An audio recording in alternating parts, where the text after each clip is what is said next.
saw us prepare the floor for spray foam.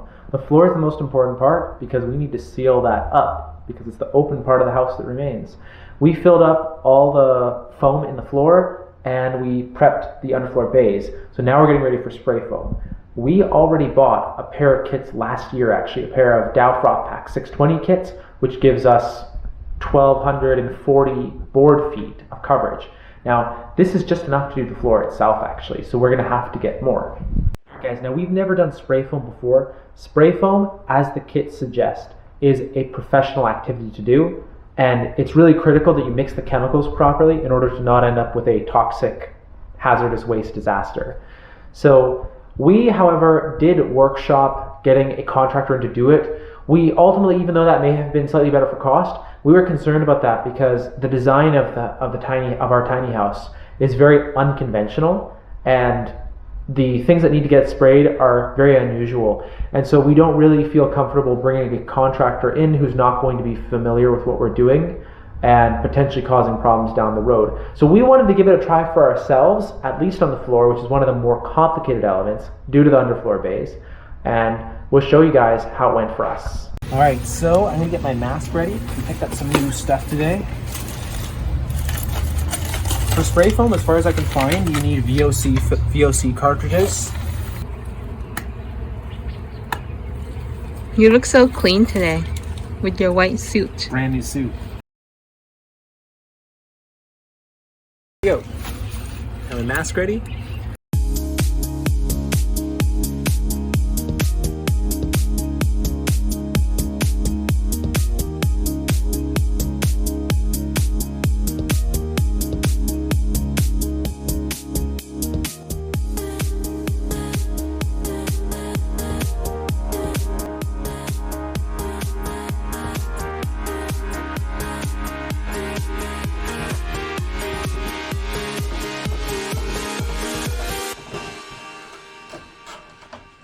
So guys, initially when we were going to do the spray foam, I was being super cautious. I read all the instructions for the spray foam super thoroughly. The stuff is dangerous. Isocyanates are toxic and you have to get the mix ratio correct in order for it to safely cure.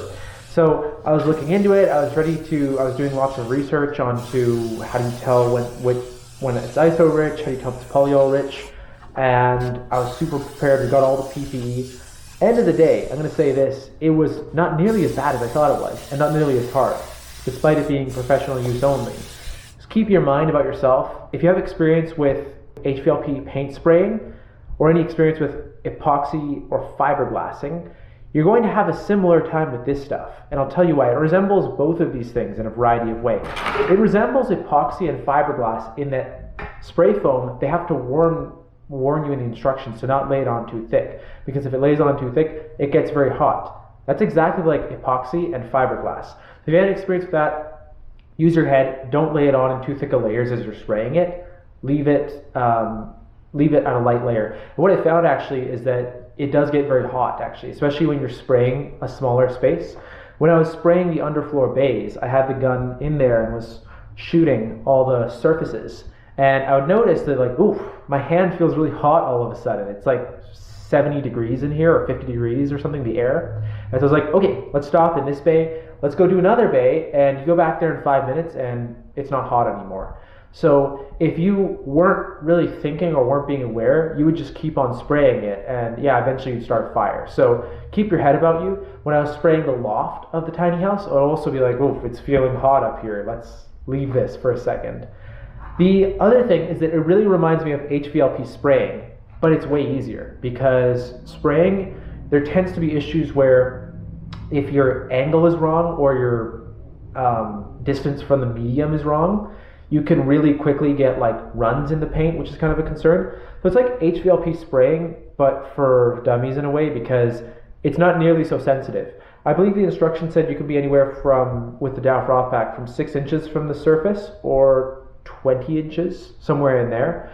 And your distance does affect how kind of popcorny the material is and how much spread you get with the fan attachment, but overall, not too bad. What I would say was a mistake that I made the first couple times is that I thought being expanding foam, that you can kind of imagine you have a certain area in your wall that you can spray kind of close to the edge of the studs and then it would expand into there. Not really the case. I would say that you want to be a little bit more like HVLP spraying in that you get a layer on everything, and where you're using a fan nozzle, I would try to get 50% overlap, just like you do with HVLP spraying.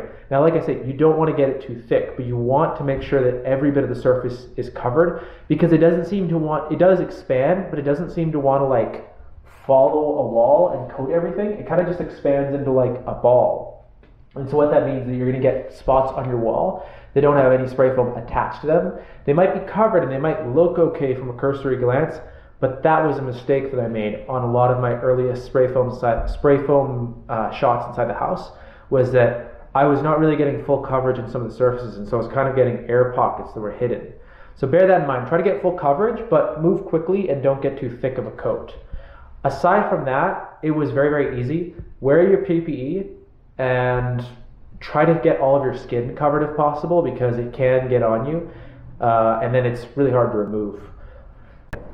So guys, we noticed that there is actually a big spray foam shortage. We experienced this personally on our project, and it's because there's an issue with getting the precursor chemical of isocyanate.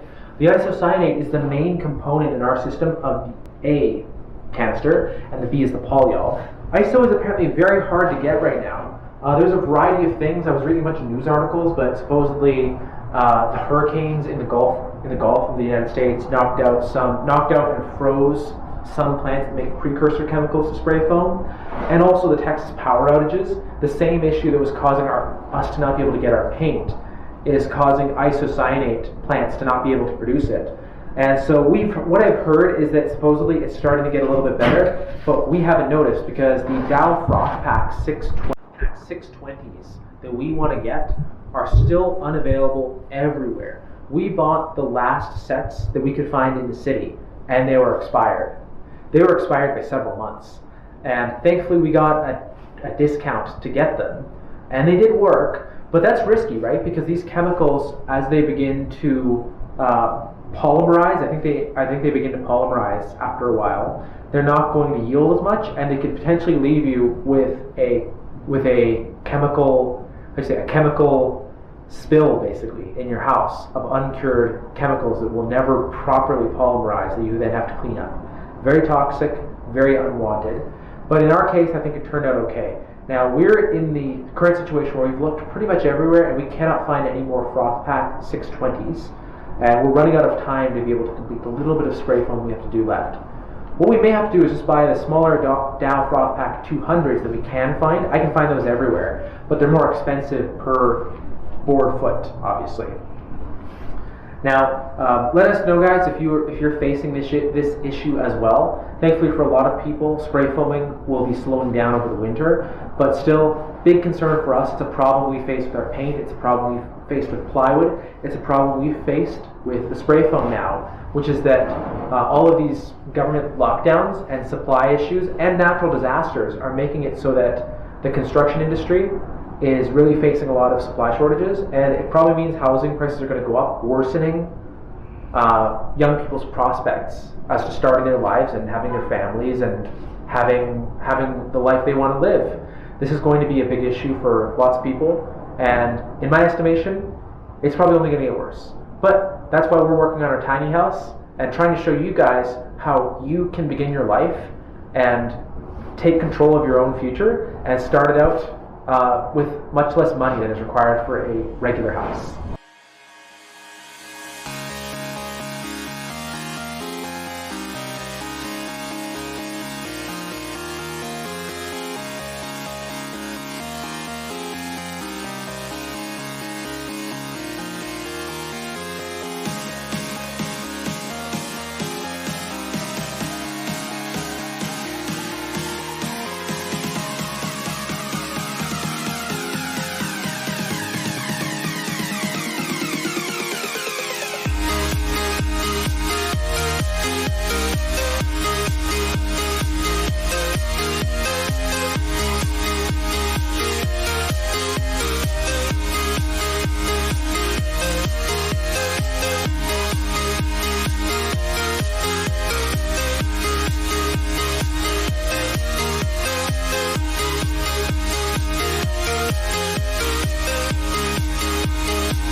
kisses, prolong the embraces. We were always one toward the breakaway, but we're nearing chances to wake the day. They're calling you over, the methods are bolder. We're lost in the time now, reminding ourselves how we were always one toward the breakaway, but we're nearing chances to wake the day.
We did most of our installation yesterday, and I was just looking with the thermal camera, looking at the back of the truck.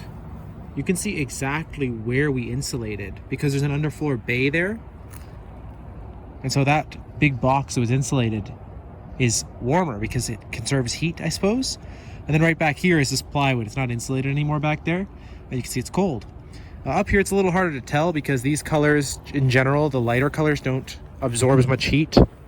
All right, guys, we're just looking at the outside of the tiny house with our FLIR camera here, and I had an interesting insight, which is that we designed the house so that the south side is where you get the most sun here in Canada, is always facing the one way during winter. So the side that has all of our windows, we would face that south in winter to receive maximal thermal heating from the sun, and then the other side, which would be the north side, doesn't have a lot of windows. You can see it over there. Doesn't have any windows. We basically spray foamed everything over there. Now, in the summer, conversely, houses can't do this. We can rotate around and have the side that has no windows facing towards the south, and the side that has all of our windows facing towards the north so that we have less cooling requirements during the summer. Looking at the outside and how big the temperature differential is between the dark green paint and then the light green and then the cream color we have, it's very obvious. So there's like a 10-degree difference just from thermal heating. And so the conclusion is that the side with all the windows, they would be facing the south in the winter and the north in the summer.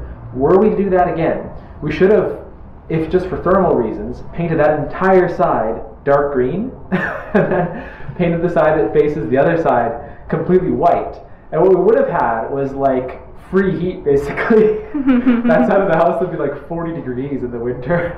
It would be so hot. And then in the summer, when we don't want that, we just rotate it around and have all the heat go away. Because like the white outside is like ambient temperature exactly. It reflects all heat away from it.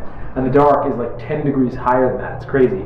So if anybody were to take our design in a tiny house on wheels of like having one side for facing the sun and one side you rotate it around in the summer kind of thing, you should do that. That would work really well, but it's too late for us. Guys, spray foam is an amazing product. It comes out as a liquid and then turns into a solid. As a result, all of our house is now like rock solid. It's crazy. we filled in the floor with these little foam panels, but spray foaming over them, they're like hard as a rock. It's crazy. There's actually a lot of spots where I can just step on the spray foam and it holds up my weight. That's pretty impressive. We're cutting down some framing studs to make the frame for the windows. And then we're gonna spray foam the rest.